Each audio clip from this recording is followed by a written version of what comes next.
Bismillahirrahmanirrahim. Assalamualaikum warahmatullahi wabarakatuh.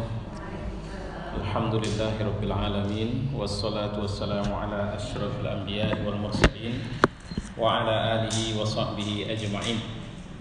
Qala Allah fil Qur'an, a'udzu billahi as-sami'il 'alim minasy syaithanir rajim. Bismillahirrahmanirrahim. Dzalikal kitabu la raiba fihi hudal lil muttaqin. Inilah kitab yang tidak ada dan tidak perlu diragukan, petunjuk bagi orang bertakwa. Ayat ini muatannya sangat dalam sekali. Pertama, ada 3 penegasan di ayat ini. Pertama, dia adalah kata zalika itu menunjukkan dan sering diterjemahkan bukan itu, tapi ini. Kenapa disebutkan zalika? Karena bisa jadi ada orang yang berprasangka dengan ayat ini atau Quran itu dengan negatif, secara negatif. Kedua, ada orang yang tidak mau beriman kepada Al-Quran. Ketiga, mereka tidak beriman tapi mereka mengambil manfaat dari Al-Quran. Untuk mereka semua ini, si pemilik Quran atau yang menurunkan Al-Quran kepada kita, yaitu Allah Subhanahu wa Ta'ala, menegaskan dan menyampaikan ini. Jadi kalau saya bilang kata harusnya saya tunjuk ke sana dengan kalimat itu, tapi saya bilang ini, itu artinya itu aku yang punya. Kira-kira begitu. Itu aku yang punya. Jadi dimanapun dia, itu tetap dalam pengawasanku. Dan itu memang digaransi Allah. Inilah satu-satunya kitab yang tidak mudah diintervensi. Karena pendekatan untuk merawatnya itu Allah membenarkan sekian cara. Bisa dengan mencetaknya dalam bentuk mushaf yang mungkin ibu pegang, kemudian bisa dalam bentuk dihafalkan sehingga hati orang itu berubah jadi mushaf itu sendiri. Sehingga, dan inilah yang pertama sekali dilakukan oleh Rasulullah.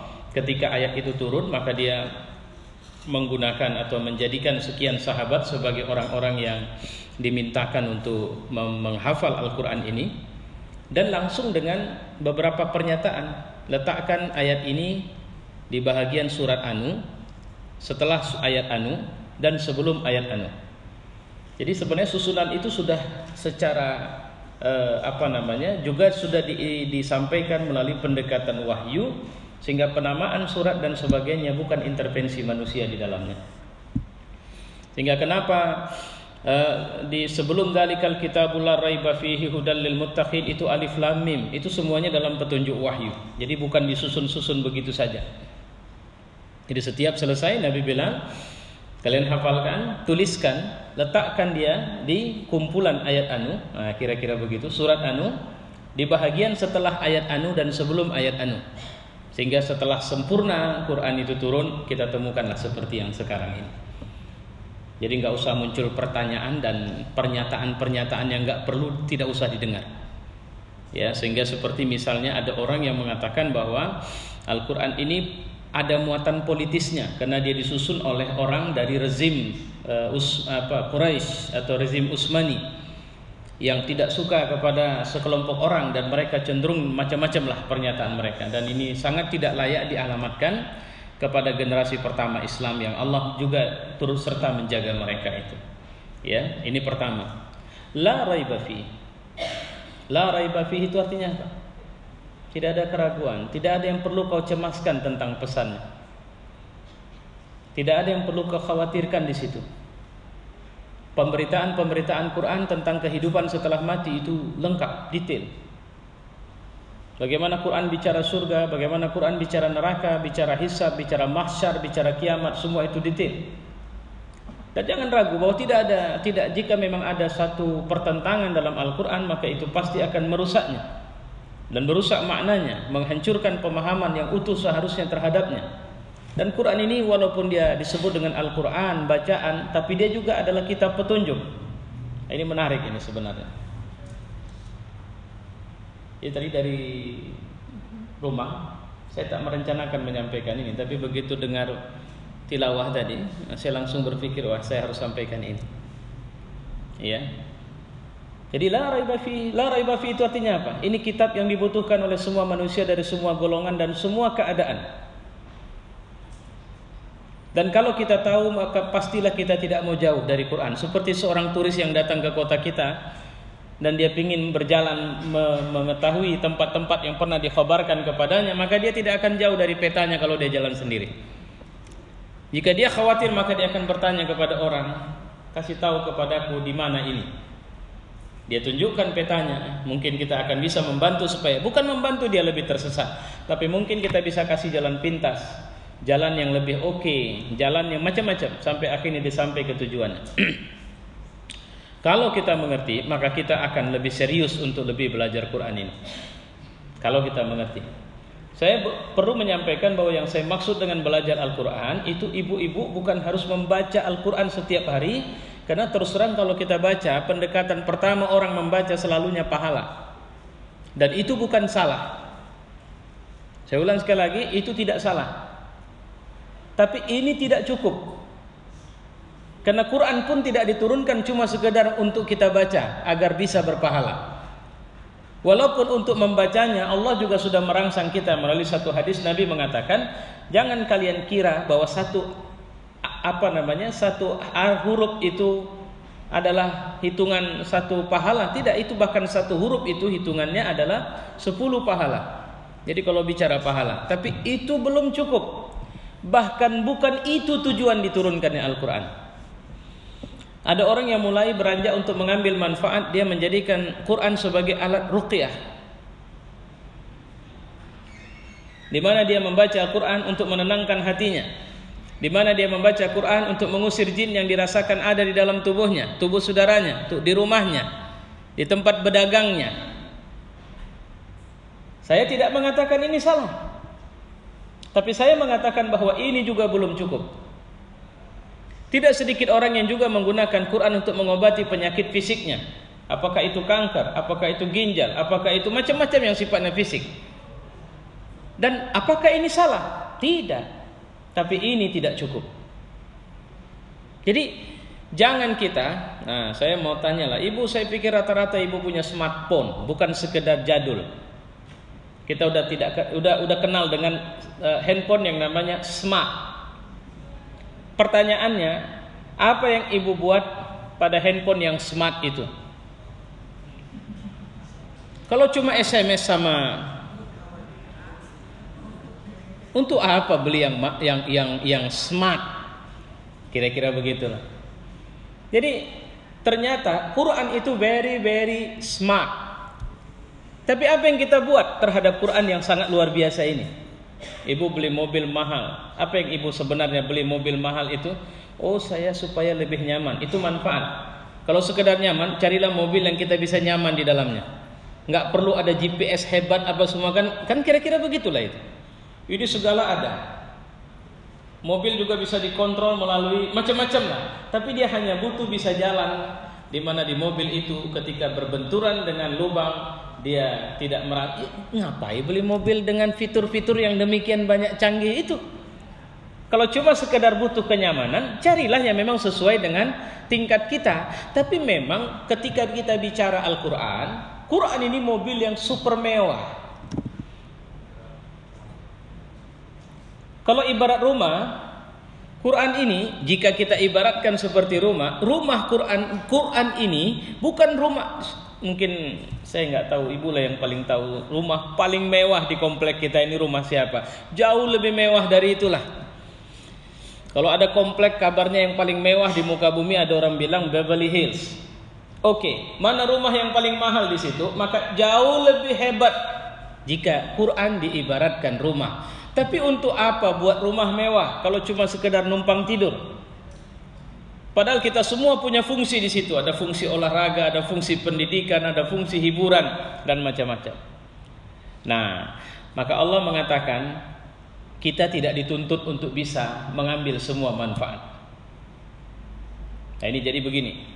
Ketika saya sedang bicara dengan Quran atau saya sedang bicara mau mengambil manfaat dengan Quran, coba sekarang pelajari dulu butuh apa dari Quran. Jadi Allah tidak paksa kita untuk mengambil manfaat yang kita tidak butuh.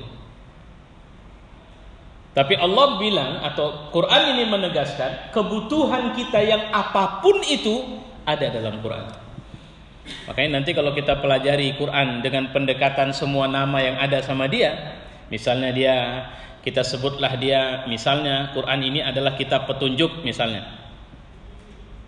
Kenapa? Petunjuk apa yang mau dicari?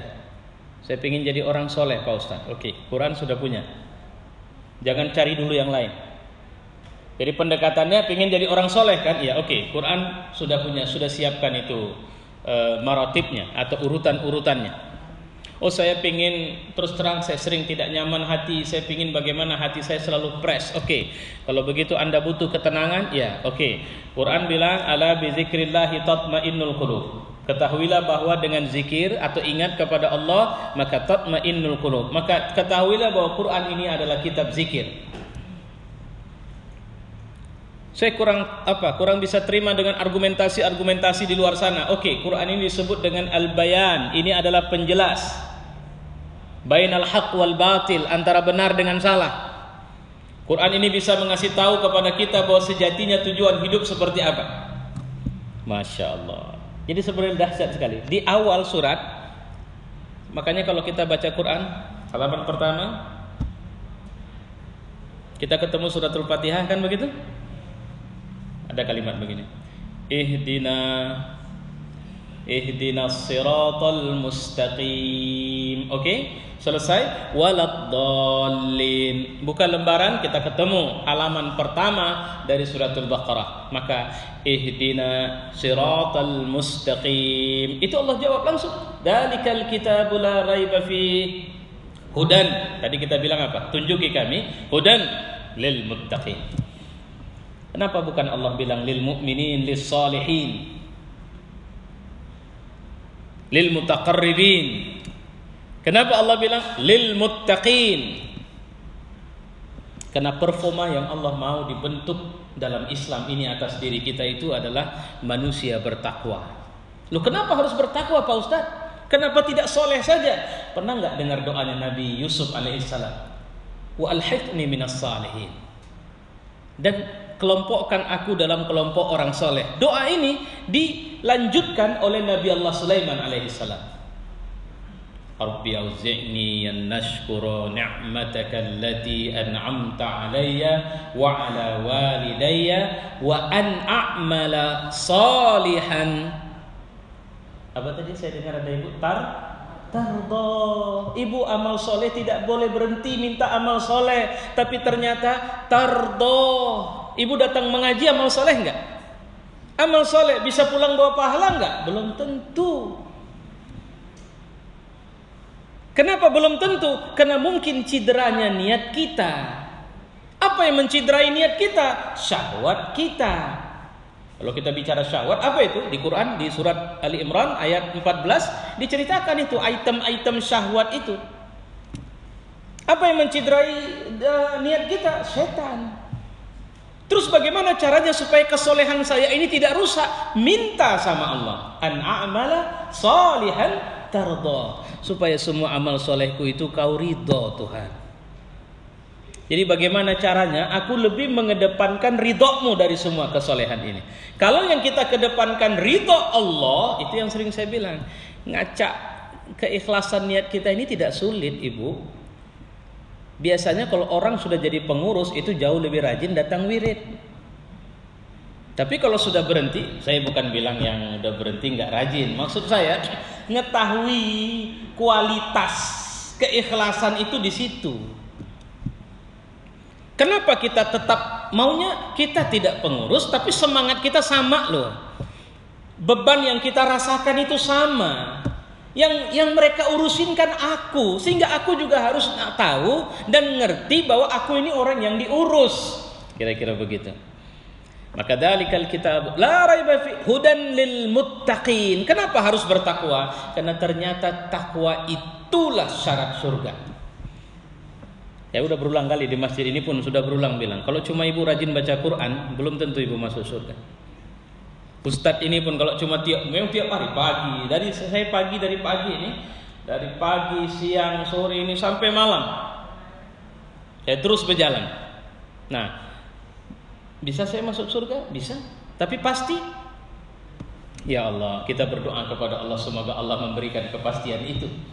ya, bahwa kita masuk dalam surganya. Tapi jangan sombong, jangan kau kira kau ustaz, jangan kau kira kau bisa baca Quran, jangan mengira bahwa bisa qiyamul lail tiap malam sudah lantas kita mendapat Ada hadis Nabi yang bilang, orang paling soleh, orang yang paling alim, yang tiap hari kerjanya berdakwah, kemudian orang yang paling kaya, yang tidak sedikit secuil pun kelihatan kikir. Karena kalau ada orang susah, dialah di situ membantu. Sekolah dia bangun, rumah, masjid dia bangun, orang sakit dia bantu. Hari-hari hartanya habis untuk, tapi Allah bilang apa sama dia nanti di yaumul akhir? Apa? Pembohong kau. Coba bayangin ini. Ya, hadis itu begitu, ustaz pagi, siang, sore, malam bekerja untuk dakwah. Ribuan, jutaan orang mungkin sudah bertaubat karena mendengar tausiahnya. Ya, tidak ada orang yang tidak suka mendengarkan tausiahnya. Waktunya habis untuk berdakwah, nggak ada yang lain. Nonton TV pun tak sempat lagi. Kalau diajak jalan-jalan pun tak terpikir sama dia, karena waktu dia betul-betul habis untuk dakwah. Tapi coba bayangkan, kenapa Allah bilang na'udzubillah sama dia nanti pembohong. Sebabnya sederhana. Yang rusak itu niat. Si dermawan tadi rupanya rusaknya niat, si ustadz tadi rupanya rusaknya niat. Sekali kalau kita, makanya Allah mengatakan, cuma kalau orang sudah digelar takwa, coba carikan, ibu bisa bilang saya orang baik, tapi ibu tidak bisa bilang saya orang bertakwa. Karena takwa itu lahir batin, dan yang tahu batin itu Allah. Yang memberi derajat takwa itu adalah Allah. Makanya makom takwa di antara kita ini, siapa yang paling mulia di mata Allah? Kita cuma bilang yang paling bertakwa, kan begitu? Pertanyaannya, siapa di antara ibu-ibu yang paling bertakwa? Mana bisa? Ya. Makanya sekarang kalau bicara tak ustaz, kalau begitu pinginlah saya jadi orang bertakwa. Nah, ini dia. Hudan lil muttaqin. Cuma Pak Ustaz, ya ibu, saya nggak bisa kemana-mana Ustaz. Saya pingin kali jadi orang bertakwa, cuma saya nggak punya waktu keluar. Ini pun cuma ngaji. Kebetulan ada Jumatan di kompleks saya, makanya ngaji Jumat. Selainnya saya di rumah Ustaz, saya nggak bisa ngerjainnya. Apa ibu pikir di rumah itu nggak bisa bertakwa? Dan apakah orang bertakwa harus keluar rumah? Itu yang harus kita garis bawahi. Di semua peran hidup kita itu kita bisa bertakwa dan harus bertakwa. Nah, sekarang bagaimana caranya supaya kita bisa, yang harus kita pelajari sekarang, kalau memang ternyata bertakwa atau menjadi orang yang bertakwa itu apapun ceritanya, modulnya adalah Al-Quran. Nah, sekarang yang mau kita pelajari, yang harus kita dudukkan adalah supaya kita enak ini. Karena ibu nggak bisa dengar ceramah saya enak kalau ibu pertama nggak kenal saya. Kedua, ibu nggak yakin dengan saya. Dicederai begitu. Artinya saya menciderai mungkin akhlak saya dan yang lain-lain. Tapi kalau ibu sudah siqah istilahnya, sudah terima, sudah trust kalau bahasa kita, itu artinya apa? Udah percaya ibu sama saya, ibu akan enak menerima ilmu. Bahkan curhat juga oke. Ustaz, saya mau curhat nih, kata seorang ibu sama saya. Boleh, tapi ini masalah keluarga saya dengan suami. Ceritakan. Kenapa dia berani cerita? Dan detail dia cerita. Jawabannya sederhana, dia percaya sama saya. Tapi kalau sekali saja dia tahu bahwa saya menciderai kepercayaan itu, dia tidak akan percaya lagi sama saya. Nah, jadi sekarang bagaimana cara supaya kita bisa menjadikan Quran modul ketakwaan kita? Yang harus kita lakukan, bisa nggak percaya sama Quran dulu? Apa bahasa percaya dalam bahasa agama? Beriman. Jadi nggak usah cerita, kita kadang-kadang ibu, makanya kenapa tidak baca Quran tiap hari? Ya namanya juga saya nggak ngerti manfaatnya apa. Apa sih pengaruhnya? Quran itu bisa lebih nikmat, bisa lebih bermanfaat dari cari makan. Quran bisa nggak lebih bermanfaat dari saya pergi shopping? Menyediakan waktu untuk Quran jauh lebih utama bagi saya ketimbang saya ngobrol-ngobrol. Kalau bisa dikasih pengertian sama saya tentang itu, maka saya akan korbankan yang lain demi Quran ini. Itu maksud saya itu. Sama seperti dengan Nabi. Bagaimana supaya kita bisa enak mengambil pelajaran dari dia? Percaya dulu sama dia. Membangunkan kepercayaan inilah yang harus dilakukan pertama sekali. Bahasa saya ini sekedar ingin supaya ibu bisa paham. Tapi kalau bahasa agama kesannya jadi normatif. Karena bahasa yang sering kita dengar, berimanlah dulu kepadanya. Kan kira-kira begitu. Nah, ini yang saya bilang, bisa nggak percaya ini kitab petunjuk? Itu dulu kita selesaikan, baru kita belajar. Saya mau belajar jadi orang baik, Ustaz. Oke, kita pegang Quran. Kenapa harus Quran? Nah, itu tandanya masalah masih. Kalau begitu, selesaikan dulu itu. Ada kitab lain yang bisa menandingi Quran dalam memberi petunjuk ini. Nah, kira-kira ini harus betul-betul ada waktu sama kita untuk sehingga akhirnya nanti semua ayat, semua surat bisa memberi pengaruh dan manfaat sama kita. Kenapa ibu jadi demikian tegar seperti ini? Idza asabatkum musibah qalu inna lillahi wa inna ilaihi raji'un. Saya pegang ayat itu, Ustaz. Nah, kira-kira begitu maksud saya. Akhirnya semua ayat itu hidup sinyalnya. Sekarang kalau ayat itu nggak hidup, ketika ibu sedang panik, stres, ibu nggak tahu mau pulang kemana kan? Galau, nggak tahu apa yang harus saya lakukan ketika saya galau. Ini sekarang saya sedang berada di berapa banyak orang yang ketika dia sudah berupaya sungguh-sungguh untuk naik ke puncak kehidupannya, dan di sana dia sering crash landing istilahnya. Ketika dia mau turun tidak bisa. Kenapa? Karena dia sebenarnya punya apa? Makanya ada istilah jet lag, lintasan-lintasan waktu membuat kita sering menjadi kesulitan untuk melakukan penyesuaian pasca landing. Sama seperti ketika kita kerja, ada post power syndrome. Sindroma pasca berkuasa, sindrom setelah pensiun. Ada yang ibu-ibu mengalami itu? Kemarin waktu kerja, ibu kepala di kantor. Begitu pensiun, ibu di rumah menganggap anak-anak adalah pegawai-pegawai. Sehingga di kantor aku nggak kayak gini ya, ketemu orang ya. Nah, coba bayang, itu sindrom itu namanya. Nah, sekarang untuk membuat kita smooth landing, bagaimana caranya? Ujung dari kehidupan smooth landing itu apa? Husnul khotimah. Kita mengakhiri hidup dengan baik. Bagaimana? Apa yang dimaksud dengan husnul khotimah? Di waktu saya mati, Allah menerima saya dengan cinta. Bagaimana cara supaya Allah menerima saya dengan cinta? Saya tidak menyisakan kecuali keimanan yang penuh kepadanya dalam hati saya.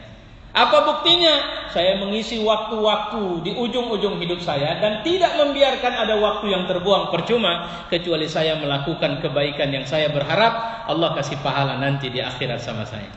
Nah, ini orang yang akhirnya Masya Allah bagus. Ya. Nah, jadi bagaimana cara? Sekarang kita sepakat, mau nggak kita masuk dalam surga? Mau. Bagaimana caranya? Takwa. Takwa Allah sudah bilang, hudan lil muttaqin. Pakai kitab ini. Jangan pisahkan dia dari ini. Kemanapun pergi, sediakan waktu bersamanya. Bahkan kalau bisa dibilang, bersahabatlah dengan Al-Quran. Nah, ini pertanyaannya sekarang, apa tuntutan kalau kita memang mau percaya? Apa bukti percaya? Nah, ini yang mau kita lihat. Pertama, ibu-ibu jangan takut, nanti saya kirim ke ini, saya mudah-mudahan tidak gagal record. Nanti bagi ibu saya ke Ibu Nalem saya kirim audionya, nanti silahkan di-share ke semua insyaallah. Ya, jadi tausiah saya ini saya record. Jadi kalau ibu susah mencatat, nah enggak usah tanya balik, Ustaz tadi nomor sekiannya apa? Dengar aja lagi nanti. Ya. Yang pertama adalah al-uns bihi. Mesralah dengan Quran. Tadi malam tak sengaja saya melihat si Aming. Aming. Nah, saya sampai lihat, cuma saya tak mau berburuk sangka, biarlah kalau mereka tidak mau bicara, kita berbaik sangka saja bahwa mereka suami istri dari dua jenis kelamin yang berbeda, bukan satu jenis kelamin. Tapi saya lebih fokus kepada mesra kali mereka. Mereka memaksakan diri, saya tidak bicara sedang negatif, memaksakan diri untuk menunjukkan ke kita semua bahwa mereka mesra. Sehingga bicara pun sambil pegangan tangan. Kira-kira begitu. Walaupun saya tidak lihat sampai tuntas. Nah, cuma maksud saya, bisa nggak kita mesra sama Quran? Ya. Ada ibu-ibu yang kalau mau pergi jawabannya begini. Ntar ya, saya tanya izin suami dulu, kalau izin baru saya pergi. Nah, itu bab mesra.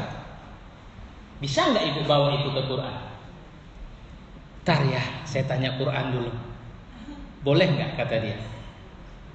Ini kayaknya, ini gimana cara nanyanya? Ya saya belajar dulu. Kalau hukumnya, kalau Quran bilang lanjutkan, saya lanjutkan.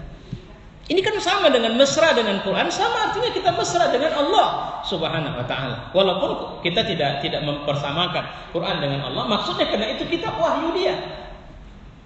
Nah, sekarang pertanyaannya, bagaimana cara kita mesra dengan Quran? Jadi maka caranya itu adalah ta'allumu wa ta'limu, belajar atau mengajar. Qul huwallahu ahad. Oke, insyaallah. Benarkah kita sudah menjadikan Allah yang Tuhan kita? Kayaknya ibu kalau dites masih ada juga di waktu-waktu tertentu, di tempat-tempat tertentu, di keadaan-keadaan tertentu kita belum jadikan Allah sebagai Tuhan.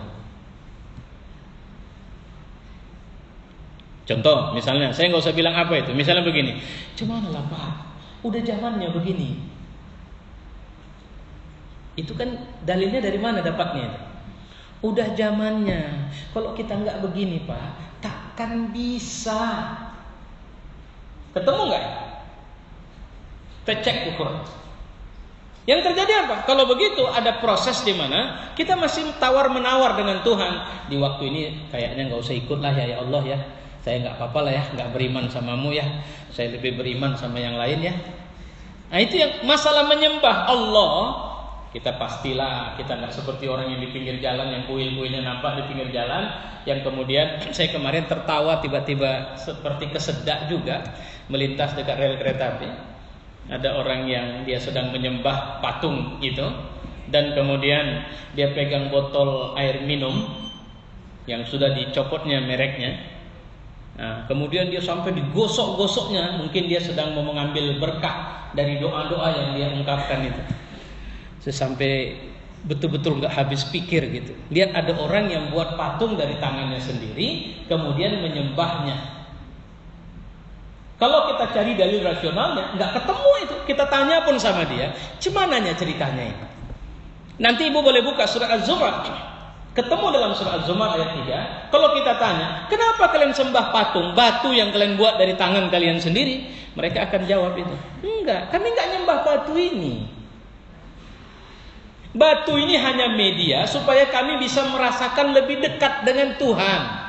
Nanti cek di surat Az-Zumar ibu, surat ke-39 ayat 3. Illa liyuqarribuna ilallahi zulfa, supaya kami bisa lebih dekat lagi dengan Allah, lebih akrab lagi dengan Allah, seakrab-akrabnya. Itu mereka mengira, itu prasangka mereka itu. Padahal Allah tidak. Allah tidak mau itu. Aku tidak mau dibegituin. Jangan personifikasikan aku, atau jangan kalian kira inilah pintu. Sama seperti Ka'bah sekalipun, itu tidak bicara bahwa kita menyembah itu. Kita menyembah rumahnya, tidak. Rumah itu, tidak. Batu itu, tidak. Kita sembah Allah. Itu hanya kiblat penyembahan, arah penyembahan. Saya mau tanya, kalau ibu sholat lebih dekat ke Ka'bah lebih khusyuk rupanya? Kan tidak kan? Ah itu dia. Ada malah lebih tidak. Coba ibu yang sudah masuk Hijri Ismail, capek kali nyari tempat sujud. Bukan lagi sholatnya. Kalau pas berdiri oke lah. Pas ruku, syukurnya kita di depan Ka'bah sehingga rukunya bisa mereng ke sana. Ya, coba kalau katanya harus tetap lurus, berat. Nah, kenapa bisa akhirnya rukunya ke sana, sujudnya ke sana? Kenapa? Karena persis masih di area Ka'bah. Aman lah ibu. Kalau sempat jauh, Masya Allah. Ya, nah, jadi apa cara kita mesra? Kita dekat langsung. Bagaimana? Allah bilang bersahabatlah, sohbah Al-Quran. Bersahabatlah dengan Al-Quran. Ya. Nah kalau kita sudah bersahabat dengan Quran, percaya ibu kalau sudah sahabat intim sama Quran, sama orang, biasa sahabat ibu lah teman curhat. Kalau sudah jadi teman curhat itu, maka percayalah sahabat kalau mengunjungi sahabatnya, dia bawa oleh-oleh. Kalau rumahnya tidak pasti setiap waktu Itulah sahabat yang hanya jarak 1 menit, ibu pisah dari dia, ibu baca lagi, ibu dekati lagi, maka dia pun akan ngasih lagi sama kita. Tiap saat kita berinteraksi sama dia, berjumpa sama dia, dia ngasih. Minimal Allah kasih pahala sama kita. Di akhirat, itu jauh lebih. Syafi', dia menjadi pemberi syafaat. Dalam kubur, dia kasih syafaat sama kita. Bagi pembacanya. Bahkan bukan cuma untuk kita, untuk orang tua kita pun dikasih Allah. Bahkan nanti Allah begitu dia masuk surga, ini enaknya orang baca Quran. Kita disuruh membaca semua hafalan ayat kita. Setiap satu surat atau ayat yang kita baca, maka diangkat Allah derajat kita 1 derajat. Jangan artikan derajat itu antara saat itu seperti langit dengan bumi. Jauh jaraknya. Allah a'lam bishawab. Apa yang dimaksud dengan derajat? Bagaimana yang dimaksud dengan ketinggian? Apakah situasi rumah? Itu hanya dari Quran. Masya Allah. Ini kalau kita punya waktu. Apalagi kita dikenal punya waktu khusus. Ibu kalau boleh, ibu berdoa dari sekarang. Karena kita ini udah dekat-dekatnya semua ini. Ya Tuhan, kalaulah aku meninggal, tolonglah, pilih mati yang baik. Kenapa? Kita boleh minta sama Allah. Mau mati baca Quran? Mau mati lagi sedang sujud sama Allah, lagi sholat? Mau mati lagi sedang ada mushaf di depan kita dan kita membacanya? Pilihlah. Jangan, sekarang banyak orang mati mendadak di tempat yang tak pas pula itu. Ya, nah, sekarang minta sama Allah, Tuhan aku mintalah kalau bisa kematian. Cuma jangan minta saja, mulai latihan. Perbanyak diri. Ini kadang kalau udah sampai rumah, cuma 1 channel saja dibuka, ANTV. Ya, dari pagi sampai malam, habis disanderanya kita. Ya, sehingga ibadah kita pun berbagi dengan melihat itu semua. Ya, baik. Nah pertanyaannya sekarang, apa kalau kita mengajar, kita belajar, ada beberapa pola interaksi atau memesrai Quran ini. Pertama, dengan membaca. Jadi membaca itu cuma 1 cara dari kita berinteraksi positif dengan Al-Quran. Yang kedua, memahami. Memahami ini bisalah kita, nah cuma memang, makanya saya bilang sama ibu-ibu sebenarnya, nggak tahu saya di masjid saya nggak tahu pasti, saya sudah ada ya khusus belajar tafsir, ada ya Bu ya, itu pekanan, bulanan, mingguan, itu yang saya tapi saya cenderung tidak terlalu, nggak usah lah tafsir. Kalau saya ditanya bukan tafsir, harusnya tadabbur. Kalau tafsir itu para intelek, itu orang yang memang ingin memahami lebih jauh dan lebih dalam. Tapi kalau tadabbur itu orang yang ingin memahami makna ayat atau surat itu. Kemarin saya ada baru beli satu buku yang ditulis oleh Ustadz Bakhtiar Nasir. Kalau nggak silap saya judulnya Tadabbur Al-Quran. Itu baru jilid terakhir. Dia mulai dari jilid terakhir. Jadi kayaknya ada sekian belas atau sekian jilid gitu. Nah, itu bagus sekali. Dari situ kita bisa mengerti pelan-pelan, tapi tidak dalam karena memang konsumsi kita. Yang namanya tadabbur ini apa? Merenungi makna, mengambil kesan. Kira-kira di mana ya? Kalau bahasa kita, kalau bahasa gaulnya itu ada bisa ketemu chemistry-nya gitu. Sehingga ini bisa saya ambil jadi pesan, jadi prinsip, jadi nilai. Kalau saya didik anak Pak Ustadz, saya terus terang, 1 anak saya itu model kayak anaknya Nabi Nuh misalnya. Kalau ibarat apa istilahnya ya? Ibarat kemampuan, saya udah tawakal, udah pasrah, udah nggak tahu lagi saya. Cuma saya belajar dari Nabi Nuh. Itu maksudnya. Alhamdulillah Ustaz, anak saya bagus-bagus, makanya saya modul pun saya ikutin itu modul Luqman dalam Quran. Apa modul pelajaran Tarbiyatul Aulad? Pendidikan anak. Luqman pertama adalah pendidikan iman. Kemudian pendidikan moral, kemudian pendidikan ibadah. Itu yang kalau kita lihat, baru kemudian ada akhlak macam-macam itu. Ya bunayya la tusyrik billah. Aku belajar, aku ajarkan itu. Nah pertanyaannya, ibu sudah jadi orang tua yang Qurani? Sudah punya waktu sama anak? Yang memang waktu itu seperti ibu pergi ngaji hari Jumat ini, ada nggak waktu? Pokoknya Walau kalian sudah menikah, kalian datang ke rumah emak, ke rumah mama, ke rumah umi. 1 bulan sekali minimal ustazahnya umi kalian ini. Kenapa? Karena Quran bilang aku harus ajari anak-anakku itu. Aku mau tanya sama menantuku, kau sholat enggak? Aku tidak mau anakku menikah denganmu, kemudian dia masuk neraka karenamu. Oke, dunia, tak usah kau kerja, aku masih sanggup kasih kau makan. Kira-kira begitulah, tapi bukan marah-marah. Iya, maksudnya begitu. Artinya kita bicara tanggung jawab kita. Karena targetku satu, aku pingin semua keturunanku masuk dalam surga Allah. Tak bisa kumpul, buat grup WhatsApp keluarga. Ini kan era sosial media, ambil manfaat lah. Artinya keluarga besar situ saling nasihat. Pas masuk jam tahajud, itu baru enak. Kalau kita kasih jam tahajud SMS, sudah tahajud saudaraku, orang jawabnya apa? Sok kali. Aku pun udah bangun lebih duluannya dari dia.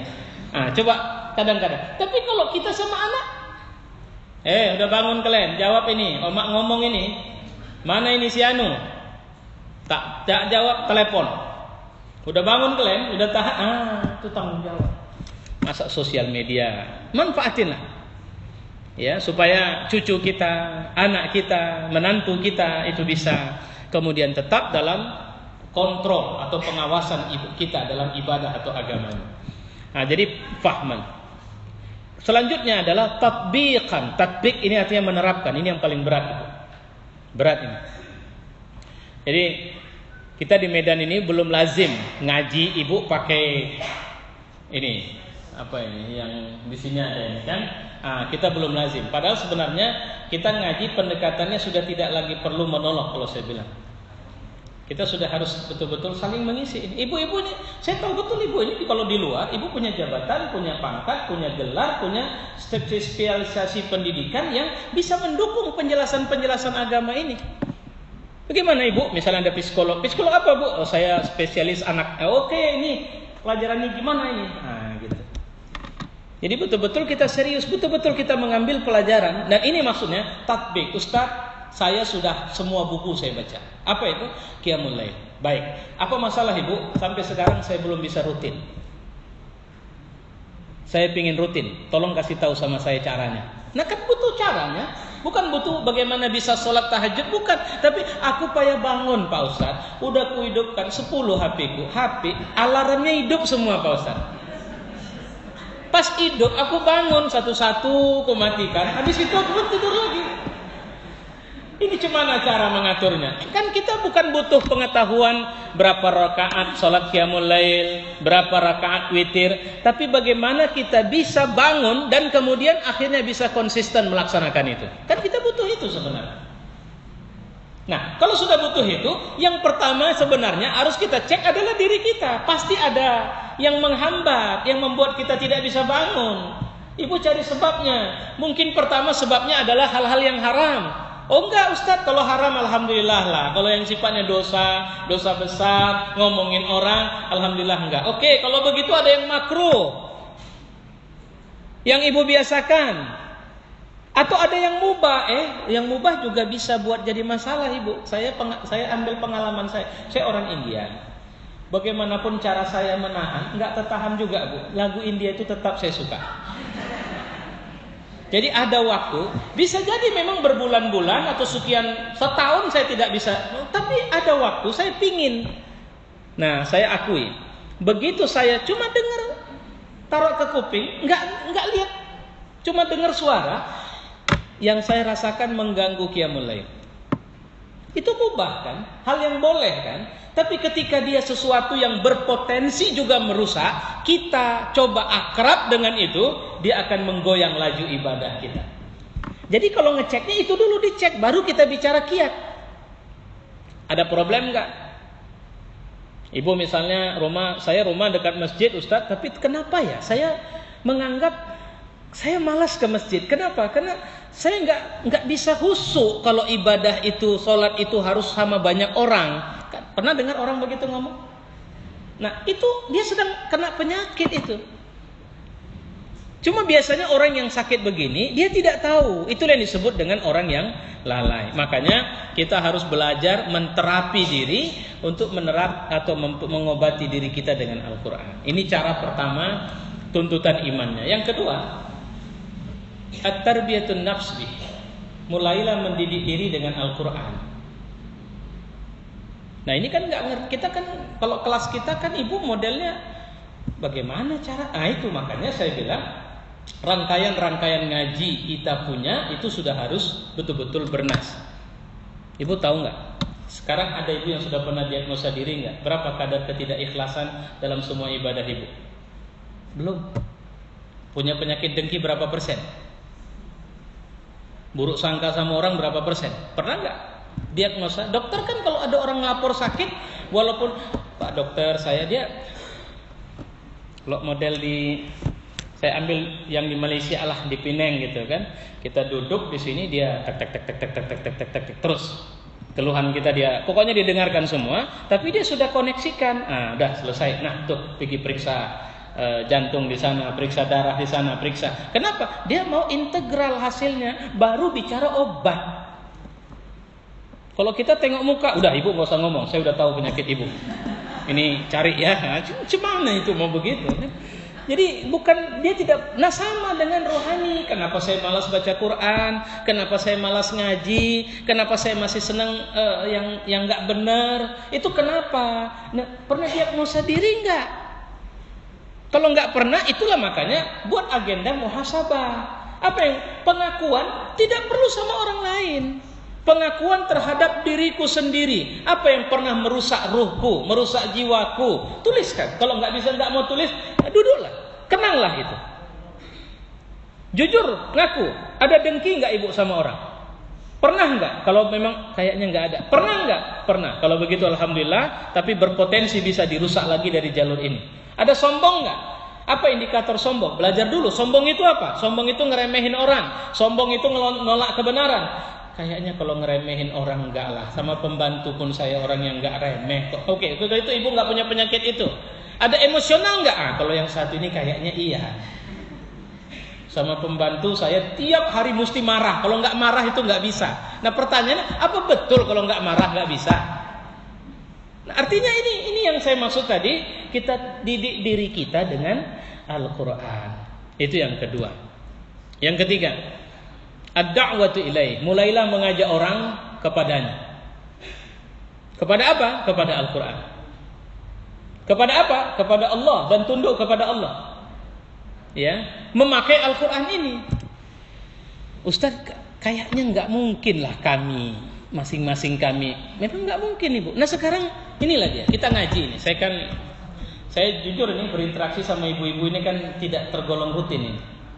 Bukan kalau Masjid Al-Musabbihin bolehlah bisa dibilang cukup banyak, cukup sering. Tapi ke ibu-ibu kan kalau ingat saya baru 2 kali nih. Entah tahun yang berapa tahun yang lalu ada. Nah ini baru datang saya 2 kali. Nah saya mau tanya, ibu buat apa sudah di ini wirid ini? Apa agenda-agenda ibu mengajak orang kepada Islam, kepada Al-Quran? Bukan pribadi. Kita nih apa yang bisa kita buat sudah? Bisa nggak kita terhubung dengan umat ini dan mengambil sedikit saja masalah umat itu dan menyelesaikannya? Gitu. Saya nggak perlu ajarin ibu lebih paham itu misalnya. Bisa jadi ekonomi, bisa jadi pendidikan, bisa jadi ibadah, bisa macam-macam apa saja. Bisa jadi kami nggak tahu lah Pak. Tapi kami, misal ini contoh. Saya pernah ada orang begitu. Saya punya uang, tapi saya tahu saya berinfak. Oke, saya bukan saya mau terima, bukan tidak mau terima duit. Tapi saya mau kalau bisa itu lebih berdaya. Sayang tuh. Jadi caranya bagaimana? Saya panggilkan orang ya, yang memang kerjaannya ngurusin yang kayak begini ini. Nanti ibu tinggal bilang, pokoknya kami mau ini dana kami digunakan untuk ini, kasih laporan kegiatan, atau kalau kami sidak kami kasih tahu siapa orang yang bisa mengambil manfaat dari dana ini. Itulah lembaga-lembaga yang mereka bekerja secara serius menangani itu. Itu contoh itu. Jadi artinya kita dakwah ibu. Jangan sampai nanti ada waktu, ada rezeki kita yang tidak termanfaatkan untuk dakwah Islam. Nah, ini kan kelemahan kita sekarang. Coba lihat, saya heran lihat Indonesia sekarang. sepertinya kita sulit untuk bisa punya televisi yang bersifat massal pemanfaatannya. Kalau ada pun televisi Islam itu hanya bisa diakses melalui jalur-jalur khusus. Malangnya masyarakat pun tidak mau mendengarkannya. Ya, nah, ini Masya Allah. Jadi banyak yang ibu bisa buat. Tapi saya tahu juga ibu sudah ada yang bisa dibuat dan mudah-mudahan bisa lebih kita tingkatkan. Supaya apa?